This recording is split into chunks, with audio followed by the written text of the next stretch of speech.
I'm Juliana, 34, and after years of working in software engineering, I finally bought my dream home last year. Growing up as the overlooked sister while my parents fawned over my perfect Sophia was tough, but I built my own life. Then last month, my phone rang with news that would turn my peaceful existence upside down. My parents demanded that my sister, her husband, and their 3 kids move into my house. Let me know where you're watching from, hit that like and subscribe button, and I'll tell you exactly how I handled this family bombshell. My childhood memories are filled with moments where I stood in Sophia's shadow. While I was the quiet, bookish type who loved math and science, Sophia was the golden child who seemed to excel at everything social. She was pretty popular and athletic. Our parents never missed any of her soccer games or dance recitals, but somehow always had important commitments when I had academic competitions or science fairs. I remember my 16th birthday when I'd won a prestigious math competition that same week. I was so excited to celebrate both achievements. My parents organized a small dinner at home with just a simple store-bought cake. 3 weeks later, for Sophia's 16th, they threw an elaborate party with decorations, catering, and invited practically the whole school. When I mentioned the difference, my mother simply said, "Sophia's more social, honey. You wouldn't want all those people anyway." That pattern continued throughout our teenage years. When college applications came around, I received several scholarship offers from excellent universities. My father's response was, "That's nice, but don't expect us to cover what the scholarships don't. We're saving for Sophia's education since she won't get academic scholarships like you." The unspoken message was always clear: Sophia needed their support more than I did. So I worked through college with minimal help from my family. I took on part-time jobs at the campus library and as a teaching assistant. I lived in the cheapest dorm and later shared a cramped apartment with 3 roommates. Meanwhile, Sophia attended a state college close to home, lived with our parents, and had her car insurance and cell phone paid for. Despite the challenges, I thrived. I graduated with honors in computer science and landed my first job at a growing tech company. The starting salary wasn't amazing, but it was enough for a small studio apartment and independence. I worked long hours, took on extra projects, and slowly climbed the career ladder. Each promotion and raise went partially into savings. I lived frugally, brewing my own coffee instead of buying lattes, cooking at home instead of eating out, and driving the same reliable but unfashionable sedan for years. My coworkers teased me about being too serious about my financial goals, but I had a dream, my own home, a place that was truly mine, where I made the rules and felt completely safe. 6 years of disciplined saving later, I had enough for a down payment on a modest but beautiful 3-bedroom house with a small garden in a quiet neighborhood. The day I got the keys, I sat alone in my empty living room and cried happy tears. No one else understood exactly what this meant to me. This was more than just property. It was proof that I could create security for myself without depending on anyone who had let me down before. Meanwhile, Sophia's life took a very different path. She married her high school boyfriend Brad right after college. He was the football team captain, popular and handsome, but not particularly ambitious. They had 3 kids in quick succession: Emma, now 8, Jackson 6, and Lily 3. My parents were predictably overjoyed with their grandchildren and stepped into supportive roles immediately. They babysit regularly, buy expensive gifts for every occasion, and even helped with the down payment on Sophia and Brad's first apartment. When Brad struggled to maintain steady employment, my father quietly paid their rent for several months, something I only discovered later through a slip of my mother's tongue. Sophia never developed a solid career. She worked part-time at a clothing boutique before the kids then became a stay-at-home mom. Brad bounced between sales jobs, always with big dreams but inconsistent performance. Despite their financial instability, they maintained a lifestyle that seemed beyond their means, with nice cars, trendy clothes, and frequent social outings. Over the years, I've maintained limited contact with my family. I see them at major holidays and occasional family gatherings, but these interactions are usually strained. I make the requisite appearance, engage in superficial conversations, and leave as soon as politely possible. My parents still ask more questions about my love life than my career achievements, and Sophia still somehow manages to steer any conversation back to her children or social activities. I've built a different kind of family instead. My closest friends know my full story and value me for who I am. Maya, whom I met in college, has been like the sister I wished I'd had. My colleague James and his husband invite me for dinner regularly. My neighbor Mrs. Patel checks in on me and shares homemade curry. These relationships nurture me in ways my biological family never did. In my home, I've found peace. My living room has floor-to-ceiling bookshelves filled with my beloved collection. My spare bedroom serves as my home office where I sometimes work late into the night on challenging coding projects. The smallest bedroom became my yoga and meditation space where I start each morning centered and calm. The garden, though small, gives me immense joy as I've learned to grow herbs and flowers. This was my life steady and secure until that phone call came. It was a Tuesday evening when my phone lit up with my mother's name. Since we typically speak only once or twice a month, and we'd already had our obligatory call the previous weekend, I immediately felt uneasy. "Juliana, sweetheart," she began with unusual warmth. "How are you doing?" "I'm fine, Mom. Just finished dinner. Is everything okay?" I asked, cutting through the pretense. "Oh, everything's fine with me and your father," she said, her voice overly casual. "We were just thinking about you and wondering how that beautiful house of yours is doing. You know, the one with all those empty bedrooms?" The emphasis on empty bedrooms sent a warning signal through my mind, but I responded neutrally. "The house is great. I've been adding some new plants to the garden." "That's nice, dear," she said dismissively. "Listen, I'm calling because there's a situation with your sister." And there it was, the real reason for the call. I took a deep breath, steeling myself. "What's going on with Sophia?" "Well," my mother's voice dropped to what she probably thought was a sympathetic tone. "They're having some financial difficulties. Brad's commission check was much smaller than expected last quarter, and they've fallen behind on rent." I stayed silent, waiting for the other shoe to drop. "The landlord has given them notice. They have to be out by the end of the month," she continued. "Your father and I would take them in, of course, but we're having the bathrooms renovated, and there's just no space with all the construction." The convenient renovation excuse sounded hollow. Their house had 4 bedrooms and plenty of space, construction or not. "That's unfortunate," I said carefully. "I hope they find a new place quickly."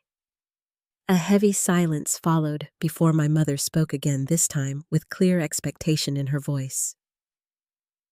"Juliana, you have that big house all to yourself. 3 bedrooms, you said. 1 for you and 2 just sitting there empty." My heart began to pound as I realized where this was heading. "Mom, are you suggesting what I think you're suggesting? It would just be temporary," she rushed to add, "until they get back on their feet. The children need stability, and they're your nieces and nephew after all. Family helps family in times of need." Family helps family. The phrase echoed in my head, bringing back memories of all the times I'd needed support and found none. I bit back the bitter response forming on my lips. "Sophia has 3 young children," my mother continued, filling my silence. "Emma is doing so well in school, it would be terrible to disrupt her education if they had to move to a different district, and little Lily is just starting to feel secure after her separation anxiety phase." I closed my eyes, trying to process the magnitude of what was being asked of me. Not just Sophia, but her husband and 3 children. 5 people in my peaceful sanctuary. "What about Brad? What's his plan for getting them back on their feet?" I asked. My mother made a dismissive sound. "He's exploring some promising opportunities. You know how sales can be ups and downs, but he's very optimistic about an interview he has next week." Brad was always optimistic about the next big opportunity, yet somehow those never materialized into stable employment. Mom, this is a lot to take in. Having 5 additional people in my house would completely change my life. It's just temporary, she repeated, though neither of us had any idea what temporary really meant. They're family, Juliana. I'm surprised you're not immediately offering to help your sister in her time of need.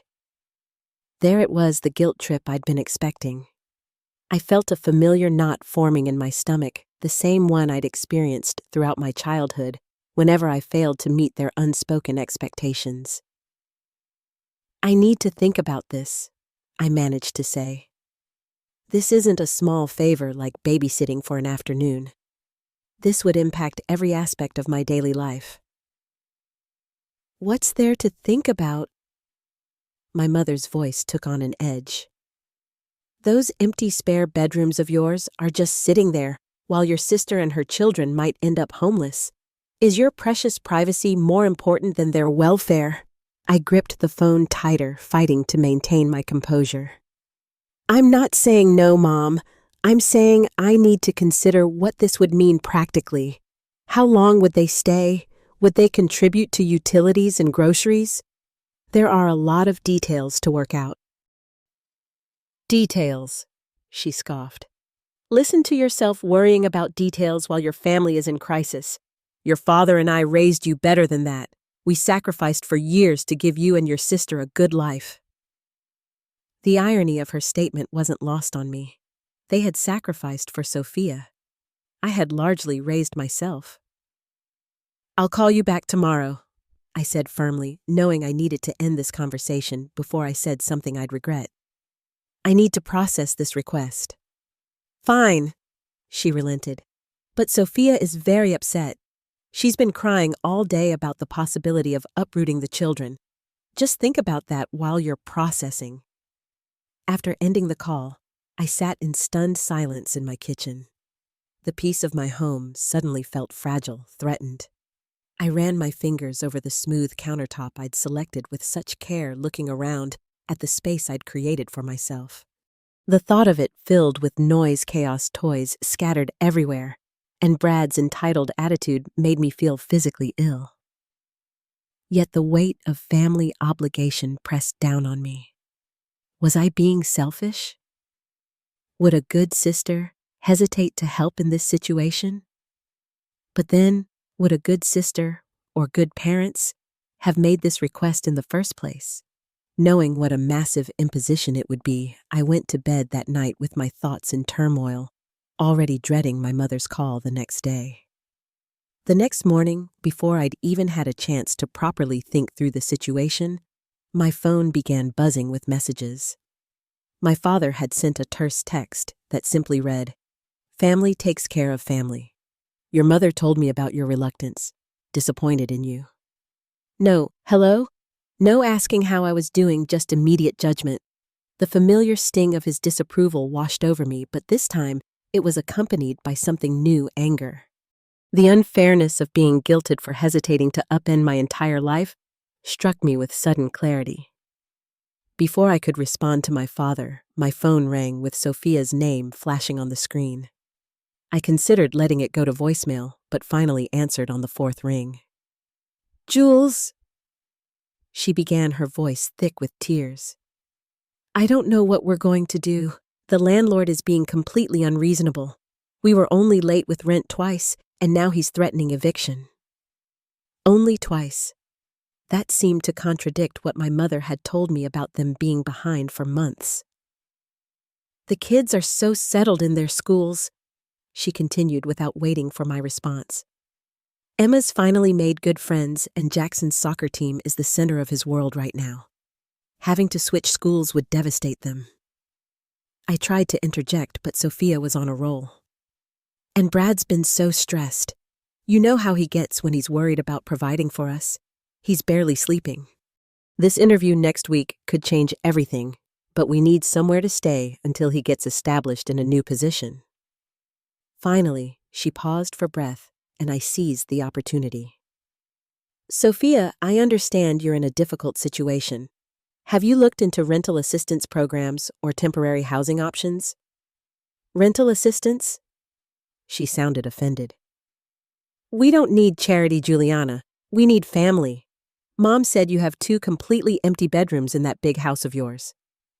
The way she said big house made it sound like I was living in a mansion when in reality, my modest 3-bedroom was smaller than the apartment they were being evicted from. It's not about charity, I explained. There are programs designed exactly for situations like this to help families get back on their feet. I can't believe you're suggesting we go on welfare when you're sitting in a half-empty house, she sniffed. What would people think? Brad would never agree to that. His pride couldn't take it. Brad's pride seemed to be more important than practical solutions. By that afternoon, the barrage continued. My aunt called to tell me how concerned everyone was about poor Sophia's situation and how we all need to pull together in times like these. My cousin sent a text saying, "Family first, always right." Even my grandmother, who rarely used her cell phone, left a voicemail asking me to do the right thing for those precious children. The coordinated pressure campaign was overwhelming. It seemed my entire extended family had been enlisted to wear down my resistance. None of them had ever shown this level of concern when I was struggling through college or saving for my house. Just as I was about to turn off my phone for some peace, the doorbell rang. I opened the door to find my parents standing there with Sophia, Brad, and all 3 children. They hadn't called to ask if they could visit. They had simply arrived as if my time and home were communal property. "Surprise," my mother said with forced cheerfulness. "We thought it would be good for everyone to see the space and figure out how we'll make this work." The presumption left me momentarily speechless. Before I could gather my thoughts, they were filing past me into my home. Brad immediately began assessing the living room, nodding, as if approving the space he expected to occupy soon. "Nice setup you've got here," he said, flopping onto my sofa without being invited to sit. "TV could be bigger, but we can fix that." My father clapped a hand on my shoulder. "Let's see these bedrooms then. We need to figure out which one will work best for Emma and which for Jackson and Lily to share." They were already dividing my home in their minds. I followed in shocked silence as my parents led a tour of my own house. In my home office, my mother frowned at my desk and bookshelves. "All this will have to go, of course," she said. "Emma needs a proper bedroom with a desk for schoolwork. Your computer stuff can go in the corner of your bedroom." In my yoga room, Brad measured the space with his eyes. "Bit small for 2 kids, but we can make it work with bunk beds. Jackson and Lily can share." Throughout this invasion, the children were running through my house unchecked. Emma was examining my bookshelves, pulling books out and leaving them on the floor. Jackson was bouncing on my carefully selected ergonomic office chair. 3-year-old Lily had found my collection of delicate glass paperweights and was carrying one precariously in her small hands. "Lily, careful with that," I said, rushing to rescue the irreplaceable gift from a former mentor. As I gently took it from her hands, Sophia shot me a disapproving look. "She's just curious," Sophia said defensively. "Kids need to explore." "Those are fragile, and some are valuable," I explained, returning the paperweight to its shelf and moving the collection higher. Brad scoffed. "Guess you'll have to get used to having actual life in this museum of yours." By the time we reached the kitchen, I was struggling to contain my mounting panic and anger. My mother opened my refrigerator and cupboards without asking, making disapproving noises at my healthy single-person food choices. "We'll need to rearrange all this," she declared. "With 3 growing children, you'll need proper family meals. All this quinoa and kale nonsense won't work." As if orchestrated, everyone gathered in my kitchen, clearly preparing for the next phase of their plan. My father cleared his throat importantly. "So, here's how we see this working," he began, as if conducting a business meeting. "Sophia, Brad, and the kids will move in this weekend. They'll take the 2 spare bedrooms, and Brad can set up his office space in the corner of the living room for his job search." Brad nodded. "I'll need good internet for video interviews. Is your Wi-Fi fast enough?" My mother continued where my father left off. "Sophia will handle the cooking for everyone since you're at work all day. You'll need to adjust your schedule to help with the children's morning routine before school." And the yard is perfect for the kids to play in, Sophia added, though we might need to put in a proper swing set. They were redesigning my entire life without pause, but what truly stunned me was when my father casually mentioned the timeline. Now this arrangement will be for at least a year, probably longer, he stated matter-of-factly. Brad needs time to establish himself in a new position, and then they'll need to save for a deposit on a new place. Moving too quickly would just create another unstable situation. A year, possibly longer. The weight of what they were proposing finally hit me full force. This wasn't temporary emergency help. This was a complete takeover of my home and life for an indefinite period. And of course, my mother added, looking at me expectantly, we'll need you to help with some of the expenses initially. Brad and Sophia won't be able to contribute much until he's settled in a new job. But you're doing so well in your career, and you don't have the expenses of children. That was the moment something snapped inside me. They weren't just expecting me to give up my physical space and privacy. They were expecting me to financially support my sister's family as well, after years of watching my parents give her everything while I worked for every penny I had. The room seemed to spin slightly as all the childhood feelings of being overlooked and undervalued came rushing back. But now, standing in my own kitchen that I had paid for with my own hard-earned money, something new emerged alongside those familiar feelings of fierce determination to protect what was mine. After my family finally left with promises to return on Saturday to start moving things in, I sat on my couch feeling completely overwhelmed. My hands were shaking and my chest felt tight. The beautiful home I'd worked so hard for no longer felt like my sanctuary. Instead, it felt violated, as if the invasion had already begun. I couldn't sleep that night. Every time I closed my eyes, I saw Brad lounging on my couch, treating my possessions as his own. I imagined the noise of 3 children running through my previously peaceful rooms.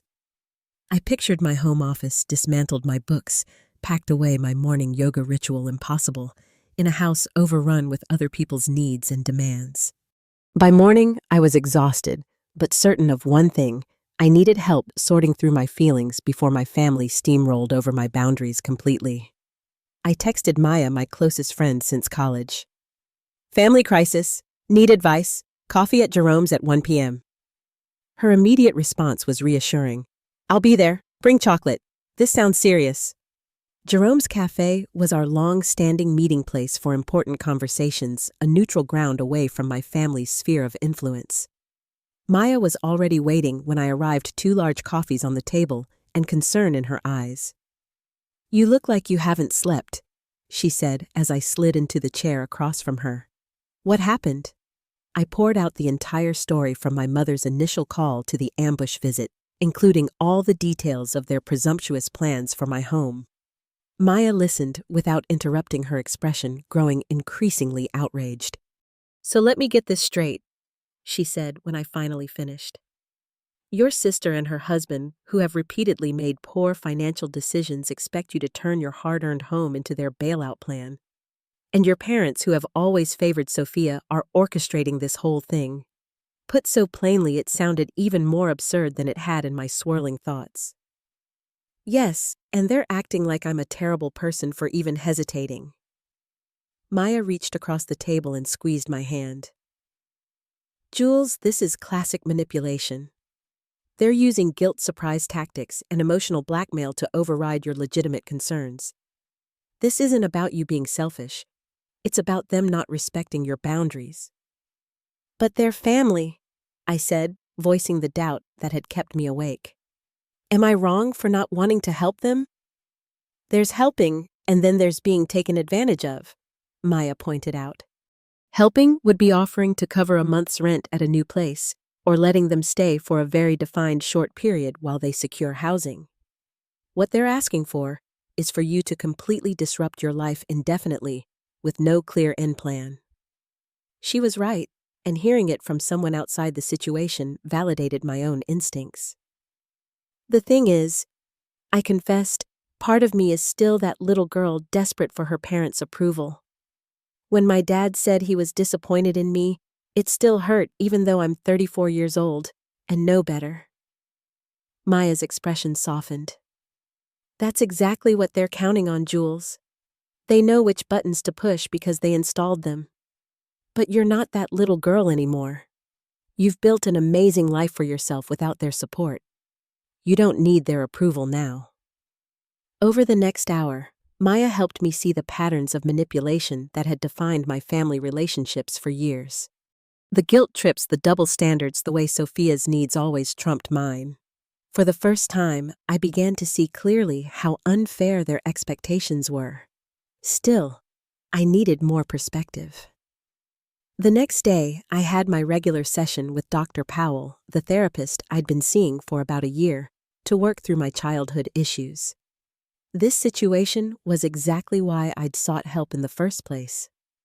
What you're experiencing is a major boundary violation, Dr. Powell explained after I recounted the events. Healthy families respect each other's autonomy and discuss major decisions collaboratively. They don't make demands and use emotional manipulation to get their way. We spent the session working through my guilt and exploring where it came from. Dr. Powell helped me understand that my hesitation wasn't selfishness, but self-preservation. We role-played conversations I might have with my family, practicing firm but respectful language to establish my boundaries. Remember, Dr. Powell emphasized, saying no doesn't make you a bad person or a bad sister. It makes you an adult who recognizes her own needs and limits. Armed with this perspective, I spent the next few days researching alternatives that could genuinely help Sophia's family without sacrificing my well-being. I looked into local family assistance programs, affordable housing options in good school districts, and even temporary housing solutions. I compiled a list of resources and contacts determined to offer real help rather than just surrender my space. I also prepared myself mentally for the confrontation to come. I knew my family wouldn't accept my decision easily. There would be tears, anger, accusations, and probably long-term damage to our already strained relationships. But for the first time in my life, I felt ready to stand my ground regardless of the consequences. The weight of family expectations was heavy, but the prospect of giving up my hard-won peace and independence was heavier still. I went to sleep on Friday night knowing that the next day's conversation would be one of the most difficult of my life, but also potentially one of the most important for my own well-being and self-respect. I chose to have the conversation at a small coffee shop rather than my home.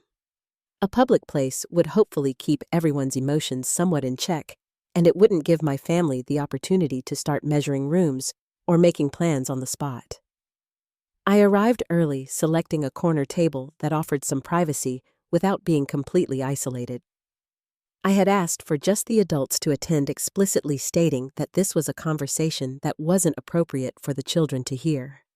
Of course, my parents arrived first, 15 minutes early, probably hoping to corner me before Sophia and Brad arrived. "Juliana," my father began immediately, not even bothering with a greeting. "I hope you've come to your senses about this situation." "We're here to discuss options," I replied, carefully sticking to the script I'd practiced with Dr. Powell. "I'd like to wait until Sophia and Brad join us." My mother pursed her lips. "Your father and I have already discussed everything with them. The plan is set. Today is just about finalizing the details of the move." Their presumption still had the power to stun me. "No, today is about discussing whether this plan makes sense for everyone involved, including me." My father's face darkened with the familiar look of disapproval that had intimidated me for decades. "This attitude is exactly what your mother and I were concerned about. When did you become so selfish?" I took a deep breath, reminding myself that I was an adult now, not a child seeking approval. It's not selfish to consider all aspects of a major life decision. "Let's wait for Sophia and Brad." 20 minutes after our scheduled meeting time, Sophia and Brad finally arrived. Despite my specific request, they had all 3 children with them. Emma immediately asked for a cookie. Jackson began running around the neighboring tables, and Lily clung to Sophia looking tired and cranky. "Sorry we're late," Sophia said, not sounding particularly apologetic. "Getting the kids ready always takes longer than expected. You'll understand soon enough." The implication that I would soon be helping with their morning routine made me clench my jaw, but I maintained my composure. "I asked for just the adults for this meeting." Brad shrugged dismissively. "Babysitter canceled last minute. Kids are part of the package deal anyway, right? Better get used to having them around." My mother jumped in before I could respond. "We've already ordered some cookies for the children. Emma, why don't you and Jackson sit at that little table right there, where we can see you, Sophia? Lily can stay with you." Once everyone was settled and the children were temporarily occupied with cookies and coloring pages provided by the cafe, I took a deep breath and began. "I know you're all in a difficult situation, and I want to help." I started making eye contact with each adult family member. "But having 5 people move into my home indefinitely isn't a solution that works for me." The reaction was immediate. My mother's hand flew to her chest as if I'd physically struck her. My father's face reddened. Sophia's eyes welled with tears, and Brad let out a derisive snort. "Not a solution that works for you," my father repeated, his voice rising slightly. "What about what works for your sister and her children? What about family obligation?" I had anticipated this response and stayed calm. "I believe in family support, but there are better ways I can help that don't involve completely disrupting all our lives." "Disrupting your precious alone time, you mean?" Brad muttered. I ignored him and continued pulling out the folder I'd prepared. "I've researched some alternatives that could provide both immediate housing and longer-term stability for your family." I slid papers across the table showing an affordable apartment complex in the same school district as their current home. "This complex has 3-bedroom units available immediately. The rent is within range of what you were paying before, and they have a more flexible policy on payment history." Sophia barely glanced at the information. "We can't afford first and last month's rent plus security deposit for a new place. That's the whole problem." "I'm willing to help with that," I said, surprising them. "I can provide the deposit and first month's rent as a one-time assistance to help you get established." This was my compromise, the middle ground I'd decided on after careful thought. I would provide meaningful financial help without sacrificing my home and mental well-being. Instead of gratitude, my offer was met with disbelief and anger. "A deposit?" my mother exclaimed. "That's your idea of helping a one-time payment when your sister and her family need ongoing support." Brad leaned forward, his expression scornful. "Let me get this straight. You're living alone in a house with plenty of room, but instead of taking us in, you're offering to throw some money at the problem to keep us away from your precious space." His characterization stung, but I held firm. "I'm offering a solution that provides immediate housing while preserving everyone's independence. Living together would create tensions and complications that wouldn't be healthy for any of us." "Complications?" Sophia's voice rose, causing nearby patrons to glance our way. "The only complication I see is that my sister cares more about her peace and quiet than her own flesh and blood." Lily began to whimper at her mother's raised voice, and at the next table Emma and Jackson had stopped coloring to stare at us. "This isn't about not caring," I tried to explain. "It's about finding a sustainable solution. Living together would put a strain on our relationship that might cause permanent damage." "The damage is already done," my father declared. "I never thought I'd see the day when my daughter would turn her back on family." That hurt, but I had expected it. "I'm not turning my back. I'm offering real help while recognizing my own boundaries." "Boundaries?" my mother repeated incredulously. "What kind of cold corporate language is that? This is family, Juliana, not some business arrangement. Even families need boundaries, I insisted. And respecting those boundaries is part of having healthy relationships. Brad laughed without humor. Listen to you with your therapy talk. Some of us live in the real world where families actually help each other instead of hiding behind fancy psychological terms. The conversation was deteriorating exactly as I'd feared. My family wasn't hearing me. They were only reacting to the fact that I wasn't complying with their demands. I decided to try another approach. Look, I understand this isn't the solution you were hoping for, but I've thought carefully about what I can realistically offer while maintaining my own well-being. The financial help for a new apartment is genuine assistance that addresses your immediate need for housing. Your well-being, my mother said, making air quotes. What about the well-being of 3 innocent children? What about Emma's school stability? What about Jackson's friends? What about poor little Lily, who's too young to understand why her aunt doesn't want her in her home? At this, Sophia burst into dramatic tears, pulling Lily closer. The toddler, picking up on her mother's distress, began crying too.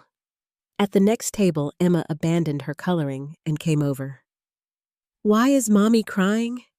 she asked, her small face concerned. "Are we not going to live with Aunt Julie?" The public scene was escalating exactly what I had hoped to avoid by choosing a neutral location. Other customers were now openly watching the drama unfold, some with sympathy, others with obvious discomfort. "This isn't an appropriate conversation to have in front of the children," I said quietly but firmly. "Emma's sweetie grown-ups are just having a discussion about where everyone will live. It's going to be okay." "Don't you dare talk to my daughter about what's appropriate," Sophia snapped through her tears. "You clearly don't care about these children at all." My father stood abruptly. "I think we've heard enough.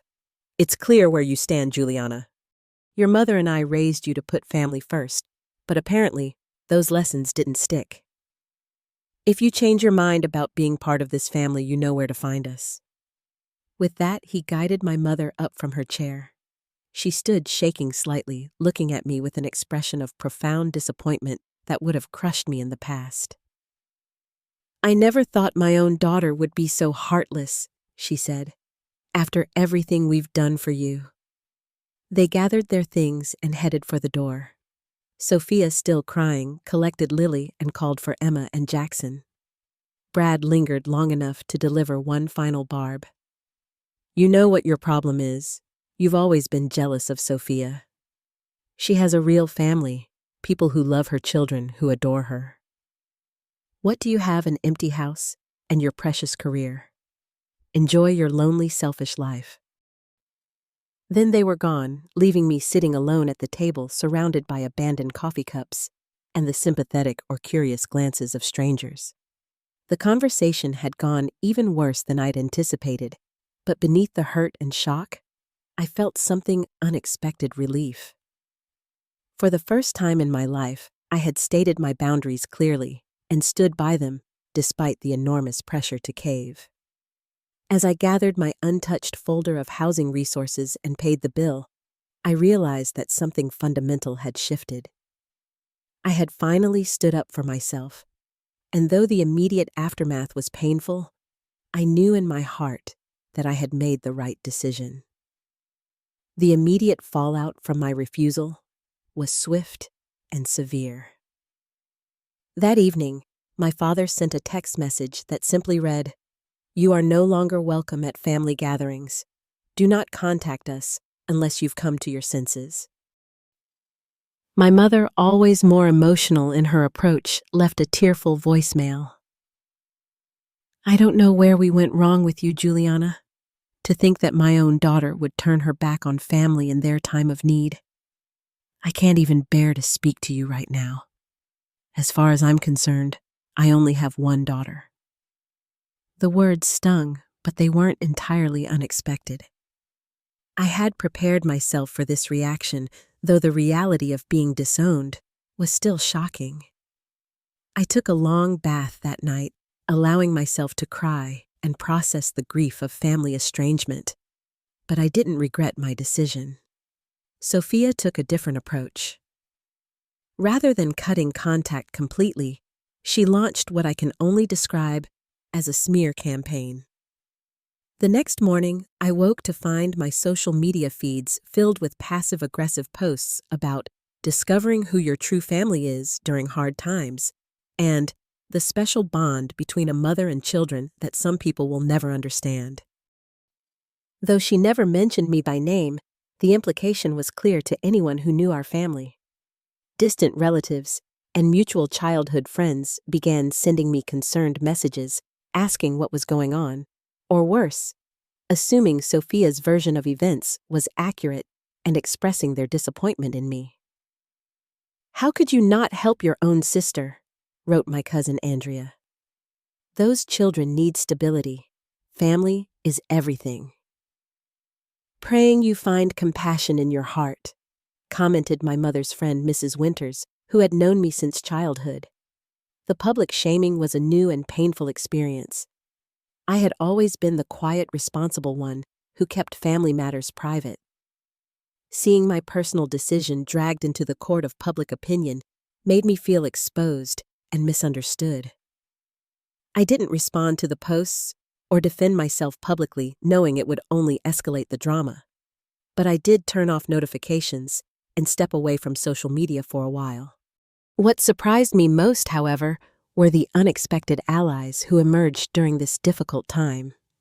My Aunt Sarah, my father's sister, called me 3 days after the coffee shop confrontation. I almost didn't answer, assuming she was calling to join the chorus of disapproval, but something made me pick up. "Juliana," she said warmly, "I hear there's been some family drama and I wanted to check on you." Cautiously, I acknowledged the situation. "It's been a difficult week, yes." "I bet it has," she replied with unexpected understanding. "Listen, I know a thing or two about your sister's situation that might make you feel better about your decision." As it turned out, Aunt Sarah had her own experiences with my sister and brother-in-law. 2 years earlier, they had asked to borrow a significant amount of money for what they called a business opportunity for Brad. Aunt Sarah had agreed only to discover later that the money had gone toward a luxury vacation they'd shown off on social media. They had never repaid the loan and avoided her at family gatherings afterward. "I'm not saying this to speak badly of your sister," Aunt Sarah clarified. "I'm telling you because I want you to know that setting boundaries with family is sometimes necessary and healthy. Don't let them make you feel guilty for protecting yourself." Her support was like a lifeline in a storm. Just knowing that someone in the family understood and didn't judge me made a world of difference. A few days later, my cousin James reached out with a similar message of support. He had experienced his own conflicts with the family's expectations and pressure. "They tried the same guilt tactics with me when I came out, and they didn't approve of my lifestyle choice," he explained during our phone call.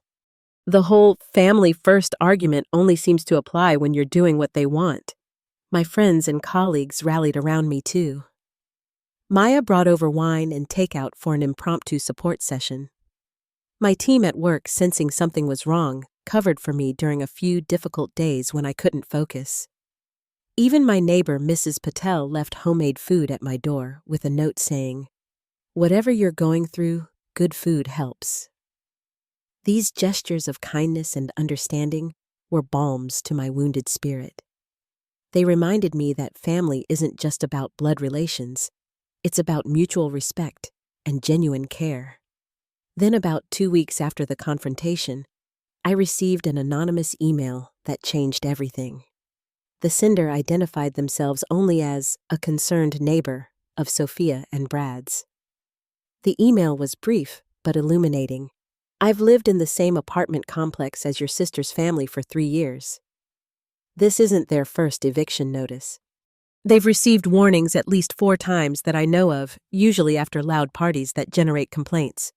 The landlord has been patient because of the children, but their disregard for property and noise regulations has finally caught up with them. I thought you should know the full story, as I overheard them discussing plans to move in with you." As a fellow homeowner, I'd be cautious. I sat staring at the email for a long time, feelings of vindication mingling with anger at the manipulation. My instincts had been right. There was more to the story than what my family had presented.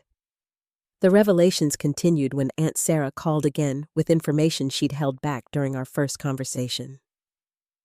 I didn't want to influence your decision before, but now that you've stood your ground, you should know that Brad has a gambling problem, she said quietly. Your father has bailed him out multiple times. That's where a lot of their money troubles come from, not just bad luck with jobs. Dad never mentioned that, I said, though I wasn't really surprised. In fact, they made it sound like this was a temporary setback due to a smaller commission check. That's their pattern, Aunt Sarah confirmed. Minimize the problem, hide the real issues, and expect others to clean up the mess. Your father enables it because admitting the truth would mean acknowledging that his golden daughter didn't make perfect choices. The final piece of the puzzle fell into place when I ran into my parents' next-door neighbor, Mr. Alvarez, at the grocery store. After an awkward greeting, where he clearly wasn't sure if he should mention the family rift, he let slip something revealing. I was surprised to hear your sister's family didn't end up moving in with you, he said casually. Your parents had their guest room and office all cleared out weeks ago. I assumed they were preparing to take them in themselves. So the bathroom renovation excuse had been exactly what I suspected, a convenient fiction. My parents had space, but didn't want the disruption themselves, yet they were perfectly willing to insist that I accept it. All these revelations should have made me feel better, confirming that I'd made the right decision. Instead, I found myself processing a complex mix of emotions: betrayal at the depth of the manipulation, grief over the family relationships that seemed irreparably damaged, and anger that I'd been cast as the villain in a situation filled with half-truths and hidden agendas. The hardest part was missing my nieces and nephew. Despite the tension with my sister, I had always tried to be present in the children's lives. Now I was portrayed as the uncaring aunt who had abandoned them in their time of need. The thought of Emma Jackson and Lily believing that narrative about me was painful beyond words. In the weeks that followed, I channeled my emotions into constructive outlets. I threw myself into work, took long runs that left me physically exhausted, but mentally clearer, and filled journals with all the things I wished I could say to my family. Dr. Powell helped me work through the anger in healthy ways, emphasizing that feeling angry was a natural and appropriate response to being manipulated. Anger is informative, she reminded me. It tells you when your boundaries have been violated. Listen to it, but don't let it consume you. There were difficult moments, like when a mutual friend posted pictures of my niece Emma's birthday party, an event I would normally have attended. Or when I found myself automatically picking up a book I thought Jackson would enjoy, only to remember I had no way to give it to him. Each instance was a small heartbreak, a reminder of the collateral damage from this family conflict.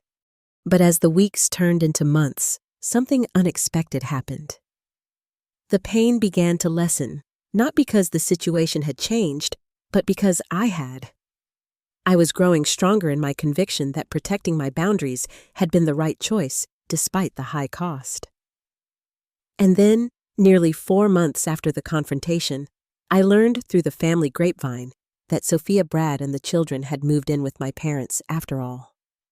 The irony wasn't lost on me, but neither was the vindication. In the end, the impossible solution had suddenly become possible when there were no other options.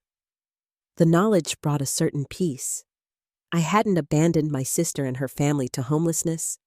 I had simply refused to be the first and only solution.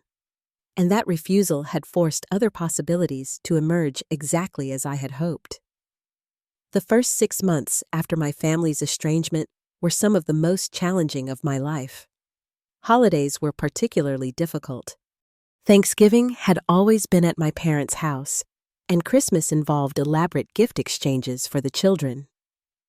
Facing these milestones alone forced me to create new traditions and meanings for these days. For Thanksgiving, I accepted an invitation from Maya and her partner to join their Friendsgiving celebration. Being surrounded by people who genuinely enjoyed my company, who valued my contributions to conversations, and who never made me feel like an afterthought was healing in ways I hadn't anticipated. "You know," Maya said as we were clearing dishes together, "family isn't always about blood. Sometimes it's about who makes space for you to be yourself." Those words stayed with me a comfort during the lonely moments that still came despite my best efforts to stay busy and connected. Christmas was harder. I woke up on Christmas morning to a quiet house knowing that across town my nieces and nephew were excitedly opening presents. I allowed myself an hour to feel the sadness, fully looking through old photos of previous holidays when I had been included. Then, I volunteered at a local community center, serving meals, finding unexpected joy in connecting with others who were also separated from family for various reasons. Throughout these months, random relatives would occasionally reach out, usually with well-meaning but misguided attempts to broker peace. "Your mother cries whenever your name comes up," my Aunt Deborah reported. "Can't you just apologize and put this behind you? The children ask about you," my cousin informed me. "Don't you think you're punishing them for adult issues?" These messages always left me feeling guilty and misunderstood. I hadn't chosen to cut contact with the children. That decision had been made for me when my parents declared me unwelcome at family gatherings. And what exactly was I supposed to apologize for? Setting a reasonable boundary, refusing to completely upend my life indefinitely, I learned to respond to these peace brokers with a simple, "I'm open to reconciliation when everyone is ready to respect each other's boundaries and choices." This usually ended the conversation quickly, as few were willing to relay such a conditional response to my parents. Through these challenges, I found myself building a stronger support system than I'd ever had before. I deepened friendships with colleagues who became confidants. I joined a book club where I met women with similar experiences of family estrangement. Most helpful was a support group specifically for adults dealing with difficult family relationships, where I found validation and practical advice for navigating the complex emotions of setting boundaries with loved ones. As my circle of meaningful connections expanded, I discovered a freedom I'd never fully experienced before. Without the constant weight of trying to earn my family's approval, I could explore interests and aspects of my personality that had always been dismissed or overlooked. I took a pottery class, something I'd always wanted to try but had hesitated to pursue because my mother had once commented that artistic hobbies are Sophia's thing. I joined a hiking group and discovered a love for outdoor adventures.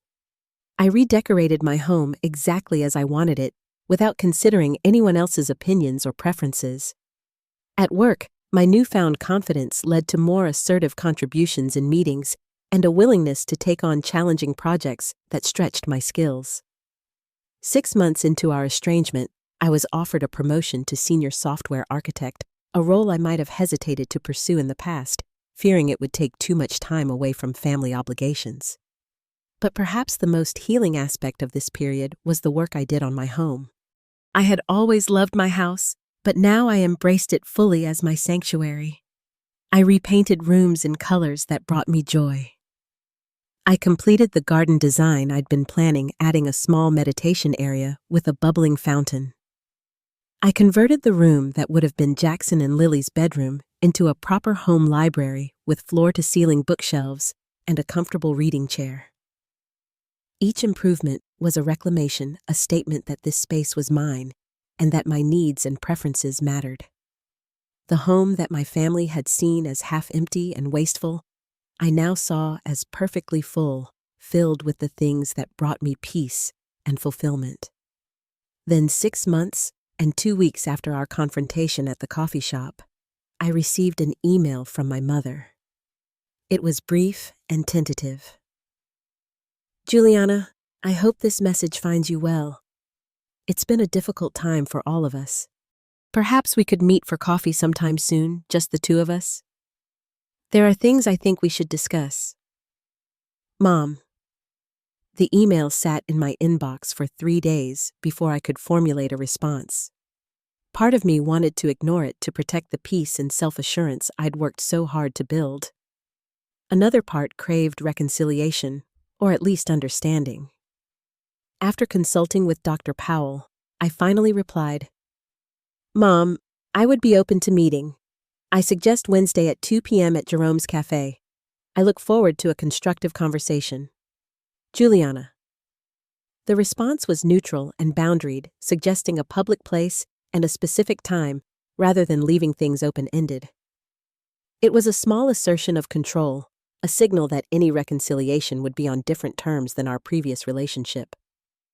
A week later, my father called. The sound of his voice, normally so authoritative, now hesitant, was jarring. "Julie," he began, using a nickname he hadn't used since I was a child. "How are you doing?" "I'm doing well, Dad," I replied, surprised by how steady my voice remained. "Good, good," he said awkwardly. "Listen, I've been thinking about our situation. Maybe I was hasty in some of the things I said. Family is complicated, isn't it?" It wasn't quite an apology, but from my father, this acknowledgement of complexity was significant. We spoke for only a few minutes, but he ended the call by saying something I couldn't remember him ever saying before. "I'm proud of how well you've done for yourself, Julie. Always have been." Those words, which would have meant the world to me as a child, now brought bittersweet tears. I appreciated hearing them, but I also recognized that I no longer needed his approval to feel worthy. The most surprising reconciliation attempt came from Sophia. 2 weeks after my conversations with our parents, she sent a text asking if we could meet, just sisters, no Brad, no kids, no parents interfering. We arranged to meet at a park-neutral territory where we could walk and talk privately. When I saw her approaching, I was struck by how tired she looked. The carefully maintained appearance she usually presented was subdued. Her designer clothes replaced by simple jeans and a sweater, her hair pulled back without her usual styling. "Thank you for meeting me," she said, foregoing our usual perfunctory hug. "I know I'm probably the last person you want to see right now." "That's not true," I said honestly. "I've missed you. And the kids." She nodded, blinking back tears. "They miss you too. Emma asks about you all the time." We walked in silence for a moment before she continued. "Living with Mom and Dad isn't exactly the rescue we thought it would be. They love the kids, but they have a lot of opinions about how Brad and I parent, about our finances, about everything, really." I couldn't help but feel a flash of vindication quickly followed by sympathy. I knew exactly how suffocating our parents' expectations could be. "The thing is," Sophia continued, "I don't think I ever really understood what it was like for you growing up, being at Mom and Dad's again, seeing how they operate up close as an adult. I'm starting to get it." It was an acknowledgement I had never expected, a recognition of the family dynamics I had tried to explain for years. We walked and talked for over 2 hours, covering ground both literal and emotional. Sophia shared more about Brad's gambling issues, which had worsened under the stress of their financial problems. She admitted that moving in with our parents had been a wake-up call about the need for more independence and responsibility. "I'd like the kids to see you," she said as our conversation wound down. "Not at Mom and Dad's, but maybe you could meet us at the park, or for ice cream sometime." It was a small olive branch, but a significant one. "I'd like that," I agreed. "Very much." These tentative reconciliation attempts were not immediate fixes for years of complex family dynamics. There were still difficult conversations ahead, boundaries to establish and maintain, and trust to rebuild gradually. But they were beginning small steps toward relationships based on mutual respect, rather than obligation and expectation. As I worked to redefine these family connections on healthier terms, I also continued to nurture the chosen family I had built. Maya and her partner invited me to join them for a weekend trip to the coast. My colleague James and his husband included me in their regular dinner gatherings. Mrs. Patel taught me to make her famous curry, passing down recipes she usually reserved for her daughters. I arranged my first outing with Emma Jackson and Lily at a local playground without Sophia or our parents present. The children were initially shy after months of separation, but soon warmed up, especially when I produced small gifts I had saved for them, a book for Emma about a girl scientist, a dinosaur model kit for Jackson, and a plush bunny for Lily. By the end of our time together, they were showing me their new skills on the monkey bars and asking when we could do this again. Building these relationships on my terms, without the pressure of expectations I couldn't meet or roles I didn't want to fill, was liberating. I found joy in being Aunt Julie for an afternoon, knowing I could return to my peaceful home afterward. I discovered that loving my family didn't have to mean sacrificing my well-being or independence. The most profound lesson came nearly a year after that fateful coffee shop confrontation. I was having dinner with Maya when she asked a simple question. Looking back, do you regret standing your ground? I considered carefully before answering. Not for a moment. It was one of the hardest things I've ever done, but also one of the most important. For the first time in my life, I put my own needs first without guilt. That changed everything. How so? She prompted. I always thought saying no would end relationships, I explained. What I've learned is that saying no actually creates the possibility for healthier relationships. Setting that boundary forced all of us to reconsider how we treat each other. It was painful, but necessary. Maya smiled. That's the difference between being selfish and practicing self-care. That distinction had become clear to me over the months of healing and growth. Standing up for myself wasn't selfish. It was an act of self-respect and ultimately self-love. By refusing to be the family scapegoat or convenient solution, I had forced everyone, including myself, to find more authentic ways of connecting and supporting each other. My journey from that moment of shocked silence in my kitchen as my family divided up my home to the quiet confidence with which I now navigated these relationships had transformed me. The little girl desperately seeking approval had become a woman who understood her own worth. The peacekeeper afraid of conflict had become someone capable of stating her needs clearly and standing firm in her truth. As I look back now, I realize that what seemed like a crisis was actually an opportunity for growth and authenticity. By saying no to my family's unreasonable demands, I had said yes to myself and to a life defined by mutual respect rather than obligation. In protecting my boundaries, I had discovered a freedom and peace I never knew was possible. What about you? Have you ever had to set a difficult boundary with loved ones? How did you find the courage to stand your ground? Share your experiences in the comments below. And don't forget to like, subscribe, and share if this story resonated with you. Remember, protecting your peace isn't selfish, it's necessary. Thank you for listening to my journey, and may you find the strength to honor your own boundaries, whatever they may be.